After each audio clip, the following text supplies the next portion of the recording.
رہا. 100 سال سو جانے کے بعد آپ نے کیا کیا؟ آپ نے اللہ کی بارگاہ میں 4 رکعت نماز نفل ادا کیے. 4 رکعت نماز نفل ادا کیے. رب العالمین نے فرمایا آپ کا شکرانہ ہم نے قبول کیا. وہ 4 رکعت نماز نفل پڑھ کر رب العالمین نے ان کو پڑھا کر اپنے پاس محفوظ کر لیا. وقت گزرتا رہا. حضرت ایوب علیہ نبی علیہ السلام کا زمانہ آیا. ایوب علیہ السلام کا زمانہ آیا تو زمانے کے دور میں کیا ہوا؟ 17 سال، ایک روایت میں 11 سال آپ بیمار رہے، کیڑے آپ کے جسم پر رہے. ایوب اللہ کے نبی اس مرض میں رہے، کیڑے کھاتے رہے، جسم پر پڑے رہے. وقت گزرتا گیا. 17 سال کے بعد اللہ کا حکم ہوا پیارے اے میرے ایوب فلاں چشمے سے آپ غسل فرما لیں، اللہ تعالیٰ سے تو تندرستی عطا فرما دے گا آپ کو. آپ نے اس پانی سے جو ہے وہ غسل فرمایا، بیماری ختم ہو گئی. آپ نے چاہا کہ اب تندرستی ہے، اللہ کی بارگاہ میں شکرانہ پیش کروں. جب شکرانہ پیش کرنا چاہا، توجہ ہے، 4 رکعت نماز نفل کی نیت کی، 3 رکعت نماز پڑھ کر بیٹھ گئے.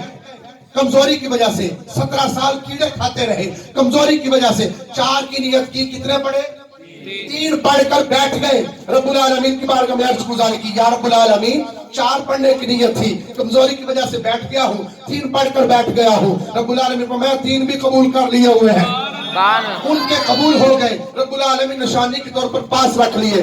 یہ فجر آدم علیہ السلام کی طرف، ظہر ابراہیم اسماعیل کی طرف، اور عصر حضرت عزیر علیہ السلام کی طرف، مغرب حضرت ایوب علیہ السلام کی طرف. رب العالمین نے چاروں نمازوں، چاروں انبیاء کی یادگاروں کو یادگار بنا کر اپنے پاس محفوظ کر لیا.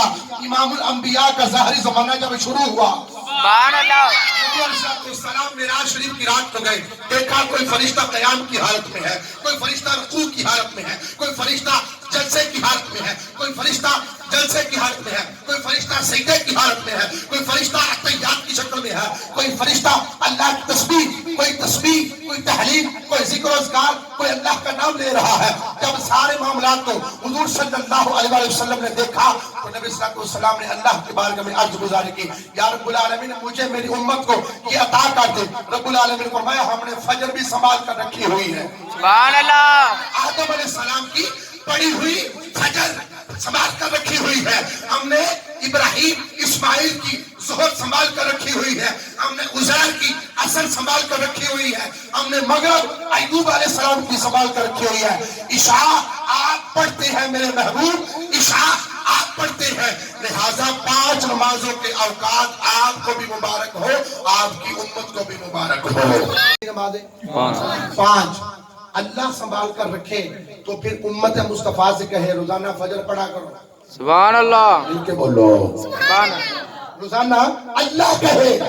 پڑھی سب سے پہلے کس نے تھی؟ حضرت آدم. بولیے حضرت آدم علیہ السلام. ظہر سب سے پہلے کس نے پڑھی تھی؟ حضرت ابراہیم و اسماعیل علیہ السلام نے. عصر سب سے پہلے کس نے پڑھی تھی؟ حضرت عزیر علیہ السلام نے.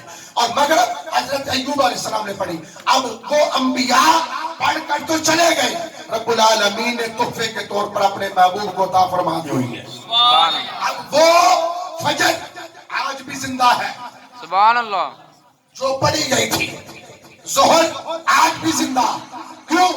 اس لیے کہ اللہ تعالیٰ نے اپنے پیاروں کی یاد کو یادگار بنا دیا ہے. سبحان اللہ، اللہ اکبر. میں یہ کہتا ہوں اگر فجر اللہ نے آدم علیہ السلام کی نشانی رکھی ہوئی ہے، سبحان اللہ، اگر فجر اللہ نے آدم علیہ السلام کی نشانی رکھی ہوئی، ظہر ابراہیم و اسماعیل علیہ السلام کی نشانی رکھی ہوئی ہے، زندہ رکھی ہے کہ نہیں رکھی؟ بے شک، عصر عزیر علیہ السلام کی نشانی رکھی ہوئی، اور مغرب ایوب علیہ السلام کی نشانی، اور امام الانبیاء صلی اللہ علیہ وسلم کی عشاء نشانی رکھی ہوئی ہے.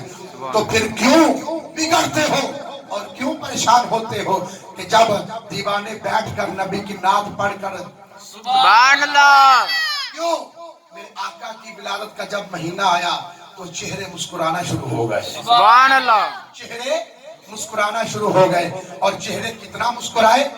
وہ اتنا مسکرائے آپس میں مبارک باتیں دے رہے ہیں. سبحان اللہ، مبارک دے، مبارک ہو. اس کی کس شیخ کی مبارک دے رہے ہو؟